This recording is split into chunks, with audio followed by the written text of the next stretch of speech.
జగన్ హయాంలో తొలినాళ్లలో తను అధికారంలోకి వచ్చాక ఆ వెంటనే కరోనా వచ్చేసింది 2 ఏళ్ళు. ఆ టైంలో పబ్లిక్కు సర్వీసు నవరత్నాలు ఈ గోలే నడిచింది.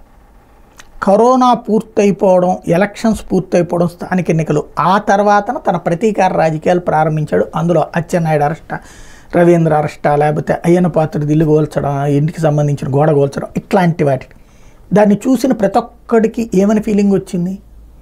ఇది ఈ ప్రభుత్వపు అరాచకం అని చెప్పి ఫీలింగ్ వచ్చింది. అలాగని వీళ్ళ మీద కేసులు కరెక్టా కాదా?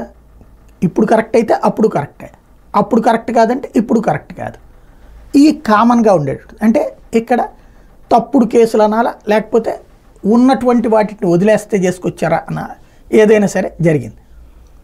ఇప్పుడు వచ్చేటప్పటికి ఎవరిని వదిలిపెట్టడం, లోపలేసేస్తాం, సోషల్ మీడియాలో పోస్టులు పెడుతుంటే ఆ రోజుల్లో నోటీసులు ఇచ్చారు, ఇవాళ రోజున వదిలిపెట్టడం. ఇప్పుడు నేను పవన్ కళ్యాణ్ గారి స్టేట్మెంట్, సోషల్ మీడియాలో పోస్టులు పెడుతున్నారంటే ఇప్పుడు జనసేన వాళ్ళు పెట్టట్లేదా? ఎంత దారుణమైనటువంటి పోస్టులు పెడుతున్నారు. ఎవరైతే కడప ఎంపీ అవినాష్ రెడ్డి, భారతి గురించి కూడా దారుణమైనటువంటి వ్యక్తిగత కామెంట్లు చేస్తున్నారే. ఈ మధ్యకాలంలో వైసీపీకి సంబంధించిన సోషల్ మీడియా 3 వంతులు ముడుచుకుపోయింది. పారిపోయారా, దాక్కున్నారా తెలియదు.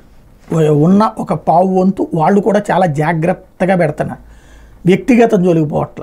ఈ దీని మీదనే విమర్శలు, పాలసీల మీదనే విమర్శిస్తున్నారు. ఇక్కడ అది గుర్తుపెట్టుకోవాల్సి ఉంది. ఇక్కడ ఎవరినైనా లోపలేసేస్తాం, మిగతా వాడు ఎవరిని బయట తిరగనివ్వం అనేటటువంటి ఒక అన్డెమోక్రటిక్ వేలో జగన్మోహన్ రెడ్డి చేశాడనినే అతని ఇంటికి పంపించారు, 11 సీట్లకు పరిమితం చేసి.